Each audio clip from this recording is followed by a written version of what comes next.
Good morning. I'm Charlotte, contributor at Hairdressers Journal, and today we're delighted to welcome Jordanna Cobella, who's going to be showing us her experience of the Wella Master Colour Programme, supported by Wella Professionals. Hi, Jordanna. Good morning, everyone. Thank you so much for having me. So if anyone listening is interested in finding out any more information on the Master Colour programme or the Colourcraft courses that you are required to do before it, and if you want to know how to book them, all you do is call your nearest Wella studio or head to education.wella.com. So without any more of me gassing away, Jordanna, tell us what your beautiful hair look is all about today and a little bit more about the Wella Master Colour Programme, please.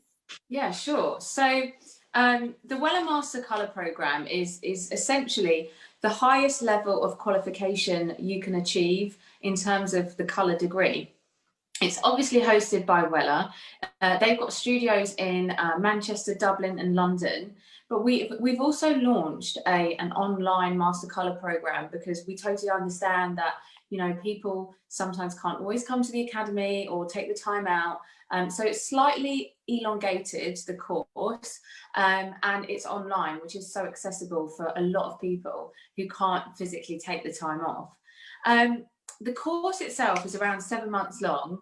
And it's amazing. If you choose to do it face to face, which is what I did a few years ago, you kind of get grouped with another 7 or 8 hairdressers, and it's amazing because you follow your journey with them, and they become your core kind of peers, and it's great because there's people from all walks of life, and you get to exchange stories, and you really get to break down barriers by colouring around people that you don't normally colour before. And I think that's really, really important, coming out of your own bubble to actually experience how good your knowledge is. For me personally, I felt like I was really colouring blindly before I did the colour programme because I just felt I was kind of winging it a little bit. But once you actually delve into the minute colour theory and science behind hair, it is so incredibly liberating to actually be able to understand everything that's going on, but also to predict those moments when you're in the salon and something doesn't quite turn out right, and predict as to why, like when they could happen, but also anticipate if they do happen, how could you correct that? So it's just liberated. It's unlocked a lot of knowledge that I never thought I even had, but it's just fully equips you to be able to deal with any colour challenge that comes your way. Amazing. And obviously that also means that when you feel confident enough to do all these colour changes, then you become that type of hairdresser that actually encourages your clients to try new things. Whereas before you might be a little bit more apprehensive about encouraging your highlight client to go pink, because you may fear that you wouldn't know how to get rid of that pink or to colour wash it out. So I would totally recommend it. It takes your colouring level from 0 to 100. And I do think you do need to have a good foundational knowledge before you join. If you are a quick learner, then I think that's something you can probably develop yourself first. But I would totally recommend it. It's really changed my salon work. And can you talk us through, you said the programme was over quite a long time period. What kind of stages are they broken up into, and what kind of key learnings do you get from the programme? So it's sort of broken up into like stage 1, stage 2, stage 3 and 4. The first stage is all about understanding the technology behind each colour brand, and it kind of actually retrains you a little bit in terms of your colouring techniques and finesse and how you apply colour. And then they talk you through the science of the eye, the retina, and how different people see different colours. Wow. Yeah, and you even go into the science of how melanin is produced in the hair follicle. There's so much science involved. Yeah. And then, of course, the science of the hair shaft. So then you get to see analogies and metaphors and experiments on how colour actually works, and the difference between a permanent colour entering into the hair shaft and like a semi-permanent that may just sit on top of the hair cuticle layer. So there's so much that goes on in stage 1. It can be a little bit overwhelming, Really? but you're given this huge folder to take away, and it's like being back at school again. Yeah. And there's so much out there in terms of like helping materials and pictures and tasks and stuff like that. So it's really good to take away, and then kind of you do have to read over your notes quite a bit. Do your homework, I imagine. Yeah, you do need to do your homework. So if you're class boffin, you're absolutely smashing. Yeah, get the highlighters out, revision cards, all that jazz. Yeah, literally. But the first couple of days, you're like, oh, it's been a while since I actually had to write things down for like this amount of time. But it's really good if you're a hair geek or a hair nerd. I can't recommend it enough, because you will get a lot from it, and there's so many questions. I think for me it was always asking about why rather than how I'm doing something or how to mix something. It was like, but why do we have to do it like that? Why does the hair react in that way? We even did, you know, microscopic experiments of taking a cross-sectional area of a hair shaft, comparing Caucasian hair to Asian and Afro-Caribbean hair, and understanding the slight difference in shape when you look at it cross-sectional area from an oval to a circle, how that affects the colouring process, and why Afro-Caribbean hair actually lightens really easily compared to Caucasian. And so there's loads of myths that end up being sort of debunked, you know, all those hair myths that you have to go, you know, really, really strong on Afro hair. But actually, when you look at it under a microscope, you can see, hang on, you don't need to do that. Yeah. So really cool. Well, and what kind of, you spoke a little bit about the effects that it's had on your business in terms of giving you the confidence to suggest things that you might not have suggested before to clients. Are there any other kind of business boosts that the course has given you? 100%. So for me, I think the colour portfolio and understanding why it's quite important to have at least a couple of shades in each range, because it's not just a marketing ploy, and it's not just about people wanting to buy products. Actually, the technology these days is so advanced that every product has a niche, different kind of marketplace, and it has a client that will want it. And there's different forms of commitment, and there's different finishes. You can have a matte finish, a shiny finish, even for a regrowth client, you know, just a grey coverage client. You've got coverage that's like 80% coverage, and then you've got coverage that's completely 100%, which means that when you do get your regrowth, it's quite a strong line. So it's all these different choices and variables that you have to offer your client. Do you want something fully saturated, or is it something you want to have like sort of a sheer finish to it, and you don't get that demarcation line? You know, giving your clients that choice, I think, sets you apart from the rest as a business. So for me, it really made me understand I've got to stock a lot in order to be able to be prepared. Such a bespoke service, it seems. Yeah, exactly. And then you know, you might get a client who wants a pink hair, but she only wants it for 3 washes. So I'm not going to stock one type of pink. I'll stock 3 or 4 different types of pink so that I can cater for that client.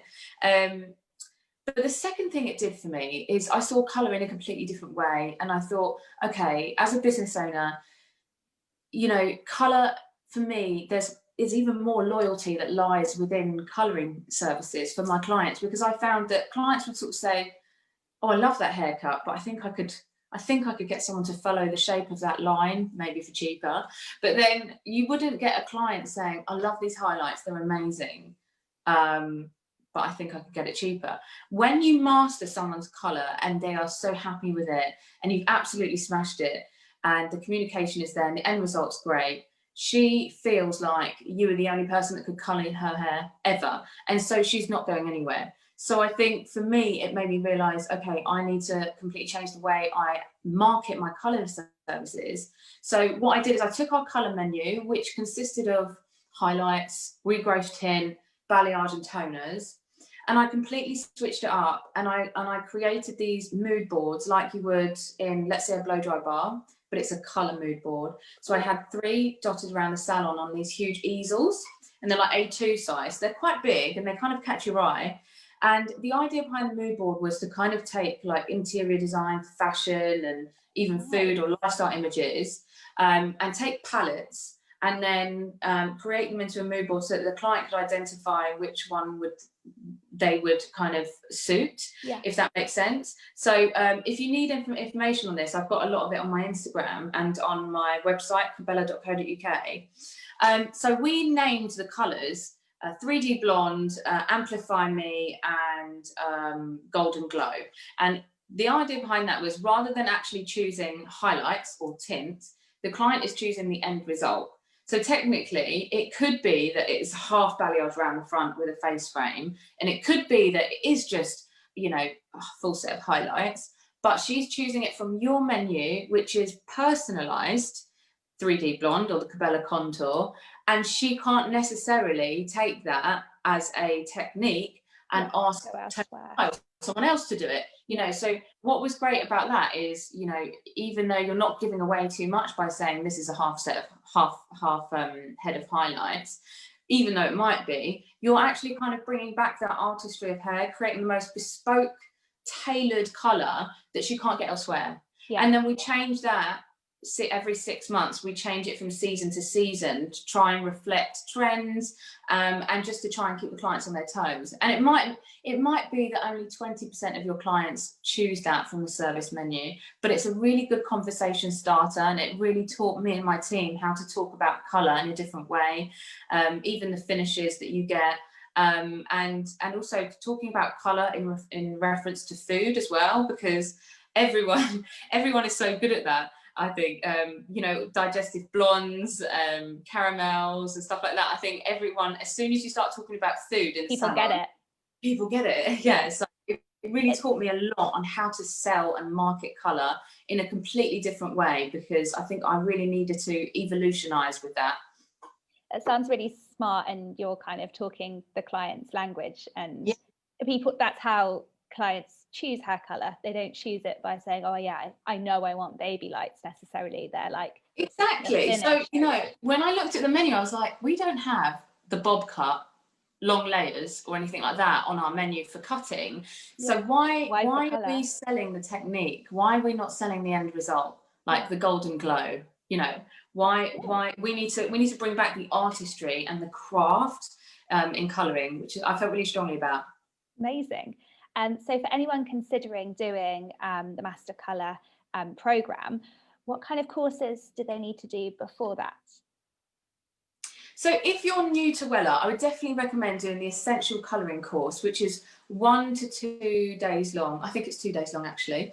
And that is a real nice overview and introduction as to the entire Wella colour portfolio, but also the technology involved in each different range, you know, what's ammonia free and what's not.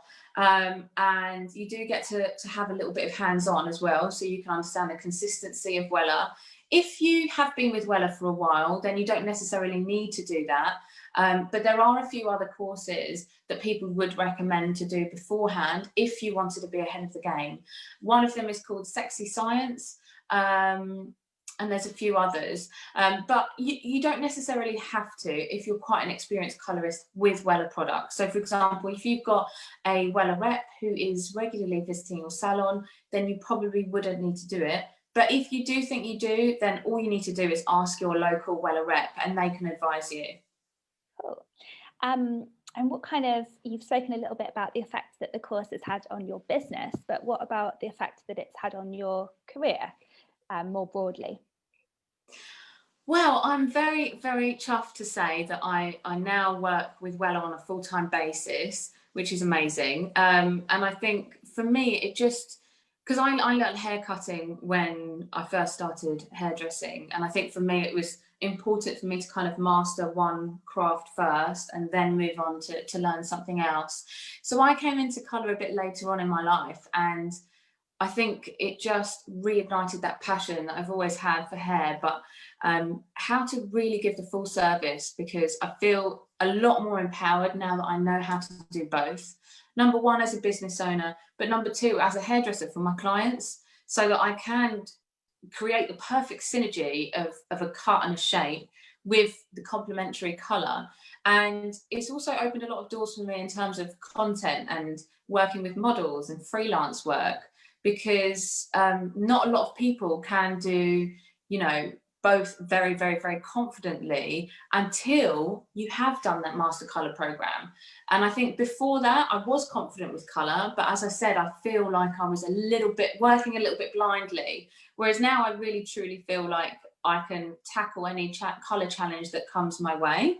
And I think that is all down to, you know, to doing the degree with Wella, to be honest. Brilliant. And so I've heard a little bit about the Master Colour Congress, and I just wanted to know how you're involved with that. And can you speak a little bit about the 2021 Congress? Yeah, so Colour Congress, once you have become and graduated from your Master Colour programme, and you've gone through the grueling exams and what else is there? There's a colour block challenge, that's really fun, quite stressful because it's time. But once you've graduated from there, there's an amazing sort of ceremony that you can celebrate with your other classmates. Then you become part of what we call an alumni group, which means you get a lot of the information for like new products they're launching. Ooh. You might get sent some products to test, and you're constantly kept in the loop.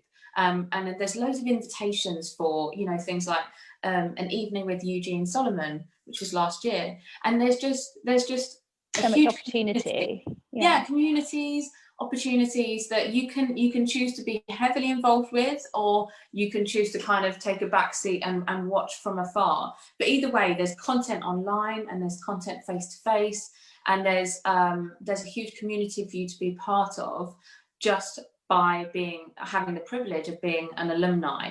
And then every year, Wella hosts a congress, which is basically a huge, it's an incredible event which consists of colouring techniques, new trend focus led product innovation, and there's always guest artists there, and there's always a chance to kind of network if that's what you're into as well. So you're not forgotten after you graduate. In fact, you become such a huge part of a community, and there's Facebook groups if you're a bit more of a social media fiend, and I feel like it unlocks a lot of what's that word, you know in hairdressers, when you're competing against each other, for example, in a local area, you don't tend to kind of support each other as much as you could. So like camaraderie, and it makes there is feel like part of a family. Yeah, there's a unity that comes with, oh, I'm a Master Colour programme expert. Well, and then all these Facebook groups, people are uploading pictures of their clients' hair saying, oh, this has happened, or she's done a box dye at home. This happened a lot after lockdown, actually. I can imagine. And everyone was just helping each other, and it was so good. Oh, that's so lovely. Yeah, really, really good. So huge community actually to be part of afterwards, which I would totally recommend, is worth it. It's worth all the exam stress and the revision. And then can you tell me a little bit about the Master Colour Expert Maximizer course, and your plans, is that something that you're going to do, or have you done that already? So I haven't done the Maximizer course yet, but I am working with Wella on being part of the alumni team, meaning potentially doing mentoring days in the future, which would be amazing, because the Master Colour Experts is not just for UK and Ireland, but it's global. So it would be amazing to connect with people from the US and stuff like that.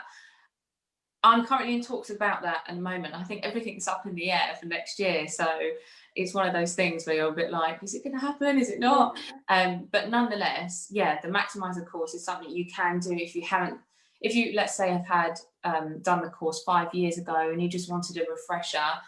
That's a really good way of staying ahead of the game. But also, you've got to remember, you know, with Wella, there's constantly new products coming out all the time. So in order to really benefit from that and take full advantage, I would say it's always worth going on wellaeducation.co.uk and watching any of the videos, but also in the news section, it will always tell you like what courses could be available to you in your salon, because sometimes you can actually get those courses based on the amount that you order rather than, you know, a financial contribution. Amazing. So before we run out of time, we must talk about the beautiful dolly head behind you and the colour that you've done on her. What's her name? Okay. given her a name. In lockdown, I was giving all of my mannequins names because I was going absolutely literally crazy. But she hasn't got a name, bless her heart. Well, she's quite 70s, isn't she? So I wanted to show you her because this is one of the mannequins I coloured in lockdown, and I wanted to talk about the finesse, because not only do we learn, you know, formulas and colour theory and science. One of the things that I learned mostly from the Master Colour Programme is like the art of finesse, because I'm quite heavy-handed. I'm a bit of a tomboy when it comes to, you know, I just break everything, and yeah, I'm heavy-handed. So when I was colouring at the academy, they were like, you need to like have a little bit of finesse. And I was like, okay. So I had to picture my hands as if it was like ballerina hands, and I was like, okay, Jordan, like let's go back to basics and learn how to make it look like an artwork. So I bought all these different brushes at the paint store, and I started experimenting with pressure when I'm applying colour. So in order to get a really nice melt, what I did is I literally did a regrowth application like you would normally do for your grey clients, but using a lot of pressure towards the root, and then alleviating some of that pressure as I worked down the hair shaft. And I worked all the way down. And then with each section, I blended into this kind of blue teal colour. And with the blending, I actually didn't do that with a brush. So I always have a couple of like towels to wipe my hands in between each colour, and I would blend my teal colour into my pink, but I would do that by literally, we called it the milking the cow. It looks like milking the cow when you're doing it. You've got your gloves on, but it's something that you basically bring the pink down, blend it into the blue, you create this third colour. So you've got your pink, your blue, and there's a middle colour. So before you fully saturate the end, you're literally milking down that colour. So it taught me, number one, how to be really ballerina-like with your brush, but also how to manipulate colour to get beautiful blends, which I would never have been able to done before. 'Cause I do remember before the colour programme trying to do a blend like this, and it was taking me so long.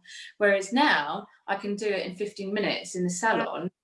And obviously, I know this is a fashion colour, but if you could imagine someone who had highlights, yeah, and like for me, or global bleach, and I just wanted to have a really nice, you know, blend that root out. Yeah. You can just imagine, rather than choosing the pink, you would choose a really nice, beautiful brunette colour and blending that down. And that's quite popular in the salon now. Yeah. We call it a root stretch or something like that. So it's a really transferable skill, and something I learned on the colour programme. And then developed myself afterwards to be tailored to our sort of clientele. But yeah, so I can do that in 15 minutes now. That's amazing. And time is money as well. So that's a great business boost. Yeah. I bet. Amazing. So for anyone considering doing the course, what kind of tips and tricks would you advise them on, and any kind of mindset changes that they should be aware of before doing the course? Yes, I think the more vulnerable or open you are to not necessarily criticism, but to seeing how you colour now versus how you might colour in the future. And I think it's really hard for hairdressers because we're constantly on stage in terms of pretending we know what we're doing, even if we don't. Like, let's say there's a new product and we haven't used it before, and we're sort of, you know, painting it on the hair thinking, oh God, I hope this covers like the old product. So we're constantly on stage and performing with our confidence and I know what I'm doing and that kind of thing. So when you're in a learning environment, it does take you a couple of days to adjust, and it makes you think, God, I feel really uncomfortable. Yeah. But I think that uncomfortable feeling is so important in terms of being able to learn. And if you are feeling uncomfortable, then you're in the right headspace and you're in the right mindset in order to break down knowledge or break down any maybe bad habits that you might have, and to reformulate a really good foundational structure of knowledge for colour theory and colour placement. So I think the more uncomfortable you are, the better, but also the more open you are to learning and trying new things. Because one of the favourite things we love to say as hairdressers is, you know, we don't really love change that much. So I think for us, it's a really good lesson to learn. Let's start from the beginning. regardless of what age that you decide to do the Master Colour program. I think so long as you approach it with a really open mind, then you'd be good to go. I really appreciate how honest you've been throughout this about like going into it being like, I wanted to feel more confident in colour, because I'm sure a lot of people that have seen your work before would be like, oh, Jordanna's like nailed everything, she's got everything down. And it's just really refreshing to hear you be like, yeah, you know what, sometimes we have to put on this bravado, confident kind of cover mask as hairdressers. And yeah, so that's really interesting to hear that you were like, no, actually I had to go into it and be open to being criticised, and yeah, definitely not thinking I know everything. And I think it can be a bit daunting, because there's always different people on your class that will be different levels to you. Some of them are colour experts, some of them will be colouring 20 years. I had only been colouring 4 or 5 years when I started, so you do feel a bit out of your depth. But I think in any learning environment, that's a necessary fear or feeling in order to build on new knowledge. And even now, when things don't go right, I think it's so important to talk about that and say, why didn't it? Oh, because I didn't even factor in something, or because application or saturation was too much in this area. And I think more and more people are doing that on Instagram and social media. And we've got some incredible colour figureheads at the moment who are very honest. And I think that's the way we need to be, because we relate to each other more, don't we? Yeah, absolutely. And you learn, like you were saying, out of your failures. That's where the biggest opportunity for learning and growth comes, exactly. in any sphere or any career. We've had some amazing comments coming back from our live Facebook stream at the moment. Someone's written, OMG, amazing, such intense information, which I'm going to take as a compliment. Intense information. My Aries coming out of me. Lots of people saying, great words, Jordanna, love the colour on the doll's head. Thank you. And the ideas of marketing colour in the way that you described, by the mood boards and the kind of feel that the clients want. And someone said, brilliant to hear. I've been thinking to do this for a while, seriously inspired. So pretty amazing. Would you quickly remind everyone of your social media channels and where people can find you on Instagram? Sure. And the web? So it is at Jordanna Cobella, which is JORDANNA COBELLA, and that's my Instagram name. And my website is www.cobella.co.uk. When you open up that, there should be 3 mood boards, colour mood boards. Cool. On your screen, and if they don't appear on the screen, they're on my Instagram. So hopefully I can inspire a few people to make that jump and create your own colour mood boards for the salon and characterize it and sell it as your service. Brilliant. Because that really helped with colour sales for my. Yeah, and sets you apart from competitors and offering that such bespoke service. Yeah, amazing. So thank you so much for sharing your Wella Master Colour program. Oh, put my teeth back in. Experience. It's been so insightful to hear what you've learned and the effects it's had on your business and your career. It's been amazing. So for anyone listening that wants to get more information on the Wella courses, you can call your nearest Wella studio, or you can head to education.wella.com. And I think that's a wrap. Unless you'd like to add anything else. Well, I've got loads of stuff in front of me and I forgot to show it all. I've got some head sheets that describes this colour. So I'll upload that onto my Instagram as a photo, and you can screenshot it. And I've also got a couple more mannequins. Oh my gosh, surprise! Just to show you the blends. Anyway, so I'll give you all the information. If you guys need any more information, just please don't hesitate to contact me and DM me on Instagram, and I'll hopefully help you from there. Oh, amazing. It's been so lovely to talk to you, and I need to get myself a ring light because you look great. I'm just in some shoddy office lighting. Brilliant. So nice to see you. Thank you for joining, everyone. Bye.